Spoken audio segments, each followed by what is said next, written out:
नमस्कार, आप देख रहे हैं स्टेट टुडे न्यूज। मैं हूं आपके साथ हर्षिता। ये शुरुआत करते हैं कुछ खास खबरों से। आबकारी और पुलिस की संयुक्त टीम ने अब्दुल्लागंज और सुल्तानपुर में अवैध शराब पर कार्रवाई की।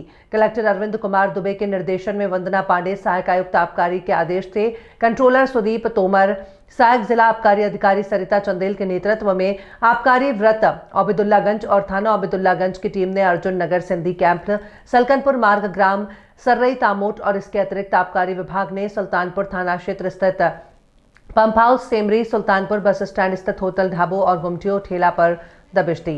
पिछले कुछ समय से सुल्तानपुर बस स्टैंड पर स्थित होटलों की शिकायत आ रही थी कि बैठकर मदिरा पान और अवैध रूप से कराते हैं और मिठाई के डिब्बों में शराब रखकर बेचते हैं। आज मौके पर जाकर तलाशी ली गई, जिसमें मिठाई के डिब्बों से मदिरा बरामद की गई। आज की कार्यवाही में 18 प्रकरण दर्ज कर 12 लोगों को मौके से गिरफ्तार किया गया। कुल जब्ती लगभग 40 पाव प्लेन, 50 पाव मसाला, 30 पाव अंग्रेजी विस्की, 150 लीटर कच्ची हाथ भट्टी मदिरा, 1800 किलो महुआ लहान मौके पर सैंपल लेकर नष्ट किया गया, जिसका बाजार मूल्य 2,50,000 रुपए है। आबकारी विभाग ऐसे होटल, ढाबों का फूड लाइसेंस निरस्त करने की कार्यवाही के लिए संबंधित विभाग को लिखेगा ताकि अवैध मदिरा पान ना हो सके। सीधी विधानसभा के ग्राम चौफाल पवाई में श्री बिरसा मुंडा की जयंती मनाई गई। कार्यक्रम के अवसर पर जिला कांग्रेस कमेटी के अध्यक्ष ज्ञान सिंह ने उन्हें श्रद्धांजलि अर्पित की। उक्त अवसर पर अपने विचार व्यक्त करते हुए जिला कांग्रेस कमेटी के अध्यक्ष ज्ञान सिंह ने कहा कि बिरसा मुंडा, जिन्हें धरती आबा के नाम से भी जाना जाता है, भारत के स्वतंत्रता संग्राम के इतिहास में एक महत्वपूर्ण व्यक्तित्व रहे हैं। बिरसा मुंडा का जीवन आदिवासी समाज की कठिनाइयों और उत्पीड़न के खिलाफ संघर्ष का प्रतीक है। बिरसा मुंडा का जीवन और उनका संघर्ष भारतीय इतिहास में एक महत्वपूर्ण अध्याय है। उनका साहस, समर्पण और संघर्ष हमें यह सिखाता है किसी भी प्रकार के अन्याय और उत्पीड़न के खिलाफ लड़ाई लड़ने में कभी हार नहीं माननी चाहिए। उनका जीवन हमें प्रेरित करता है और उनकी विरासत हमारे लिए एक मार्गदर्शक के रूप में सदैव जीवित रहेगी। जयंती के अवसर पर दिनेश पाठक, अरविंद तिवारी, संकट मोचन रामरती सिंह, पूर्व सरपंच शशि सिंह, राजू सिंह, पुष्पराज सिंह सहित भारी संख्या में कांग्रेस जन और आदिवासी समाज के भाई बहन उपस्थित रहे। मंदसौर जिले के शामगढ़ में वार्ड क्रमांक 4 में सुबह से करीब साइबर क्राइम को लेकर ठगी का मामला सामने आया। उज्जैन साइबर टीम शामगढ़ में सुबह पहुंची और दाल मिल कॉलोनी वार्ड क्रमांक 4 में एक कॉल सेंटर में चल रहे ठगी के मामले में 3 युवकों द्वारा चलाए जा रहे सेंटर में 15 लड़कियों को रखकर कॉल कर ठगी करने का मामला सामने आया। कई समय से चल रही ठगी को लेकर कॉल सेंटर पर साइबर टीम ने दबिश दी। सुबह से चल रही कार्रवाई में डीएसपी उज्जैन की टीम द्वारा कार्रवाई करते हुए शाम 4 बजे के करीब कार्रवाई को समाप्त करते हुए सभी को उज्जैन ले जाया गया। कॉल सेंटर चलाने वाला युवक का वल्ला का बताया जा रहा है। हालांकि हमारे द्वारा पूछताछ करने पर किसी प्रकार की कोई जानकारी नहीं दी गई। मौके पर कार्रवाई कर रहे कोई भी अधिकारी इस मामले को लेकर मीडिया को जानकारी नहीं दे पाए। उधर आसपास रहने वाले नागरिकों द्वारा मीडिया को जानकारी देते हुए बताया गया कि हमें तो ये जानकारी थी कि यहाँ पर कंप्यूटर सेंटर चलता है। ये भी बताया गया कि वहां पर आधा शटर हमेशा बंद रहता था। मकान मालिक द्वारा बताया गया कि 15,000 रुपए महीने पर हमने मकान किराए पर दे रखा था। हमारे साइबर हेडक्वार्टर में एक सूचना आई थी कि मंदसौर जिले में एक शामगढ़ थाना है, उस क्षेत्र में एक फर्जी कॉल सेंटर चल रहा है जहां पे साइबर ठगी बहुत बड़े मात्रा पे हो रही है। वहां पे सूचना को वेरीफाई किया गया और हमारी टीम आज साइबर हेडक्वार्टर उज्जैन की जो ब्रांच है वो वहां पे पहुंची और उन्होंने रेड किया। पाया कि एक फर्जी कॉल सेंटर चल रहा है।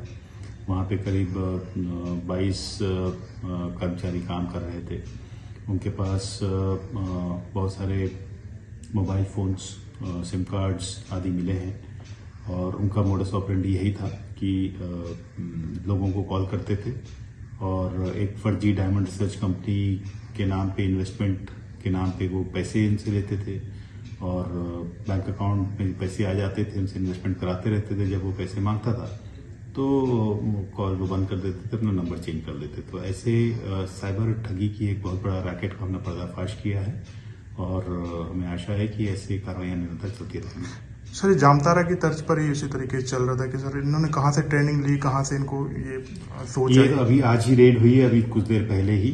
इसमें अभी बहुत सारी पूछताछ होनी बाकी है। अभी हमने 22 लोग को राउंड अप किया हुआ है, उनसे डिटेल में पूछताछ होगी। बैंक अकाउंट्स कहाँ से लाते थे, सिम कार्ड्स कहाँ से लाते थे, डेटा कहाँ से लेके आते थे और क्या इनका पूरा मोडस ऑपरेंडी था, ये सब के संबंध में जानकारी हम लेंगे और इसके बाद डिटेल हम इंक्वायरी करेंगे। सर मध्य प्रदेश और देश भर से कितने लोगों के साथ करीब इन्होंने ठगी की होगी, ये पता चल पाया? ये जल्दबाजी हो जाएगी कुछ कहना, लेकिन जनरली यही पता लग रहा है कि कोई भी एक व्यक्ति जो कॉल सेंटर पे बैठता था या बैठती थी, on an average around 150 calls per day ये करते थे और उसका 7-8% पे उनको रिस्पांस मिल जाता था। फिर वो डायमंड रिसर्च कंपनी के नाम पे पूरा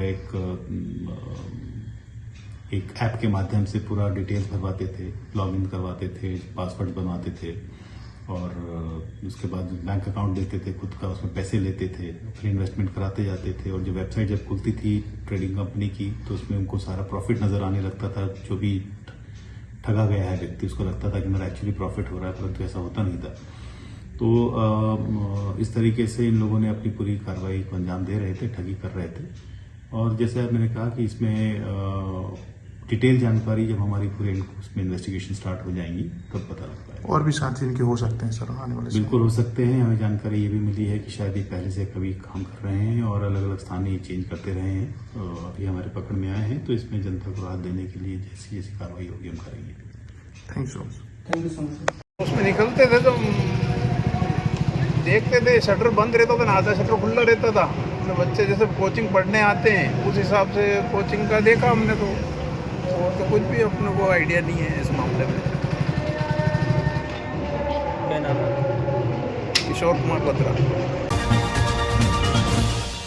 दिनांक 14 नवंबर 2024 देश के प्रथम प्रधानमंत्री स्वर्गीय पंडित जवाहरलाल नेहरू का जन्म दिवस पर बाल दिवस और सांस्कृतिक कार्यक्रम का आयोजन किए। जिला नीमच अंतर्गत रामपुरा तहसील के ग्राम बड़कुआ एकीकृत शाला में मुख्य अतिथि पुलिस थाना प्रभारी रामपुरा उमेश यादव, सरपंच प्रतिनिधि बड़कुआ शंकर लाल सराधना, जिला पंचायत प्रतिनिधि परमेश्वर दडिंग, उपाध्यक्ष जनपद पंचायत मोहन गुर्जर, श्री उप सरपंच बड़कुआ मदन लाल राठौर, उप सरपंच देवरी ख्वासा मदन लाल पाटीदार, सरपंच प्रतिनिधि बेसला अमरलाल रावत, सरपंच प्रतिनिधि बारबाड़िया प्रकाश रत्नावत, एसएमसी अध्यक्ष देवीलाल गुर्जर की उपस्थिति में हर्षोल्लास के साथ संपन्न हुआ।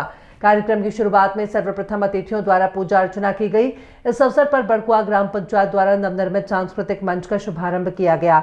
ग्राम पंचायत सचिव मनीष पाईवाल, जीवन राठौर सहित विद्यालय परिवार के उमाशंकर धनगर, धर्मेंद्र सिंह सिसोदिया, पवन धनगर, गणपत गुर्जर, शैलेंद्र जोशी, दिलीप तिवारी, राजू राठौर ने अतिथियों का पुष्पमाला और तिलक लगाकर स्वागत किया। स्वागत भाषण शाला प्रभारी दिलीप तिवारी ने दिया।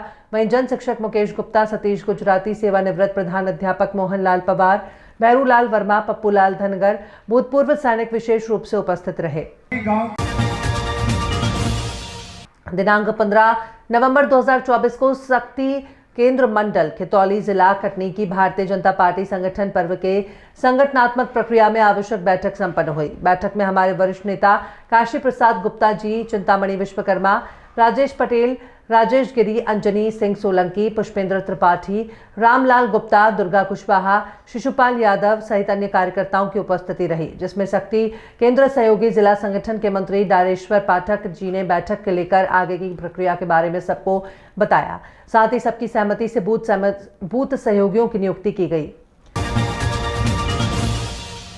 संगठन का पर्व भारतीय जनता पार्टी के कार्यकर्ताओं, कार्यशाला, कार्य समिति के सभी कार्यकर्ता, संगठन के मंडल और बूथ का विस्तार पर ये बैठक पर ये एक संगठन का सभी कार्यकर्ता एकत्रित हुए। सभी भाजपा के कार्यकर्ताओं उपस्थित रहे और पूर्व जिला पंचायत सदस्य तूफान सिंह राठौड़ भी उपस्थित रहे। खबरों में फिलहाल इतना ही। और भी खबरों के अपडेट्स के लिए आप देखते रहिए स्टेट टुडे न्यूज।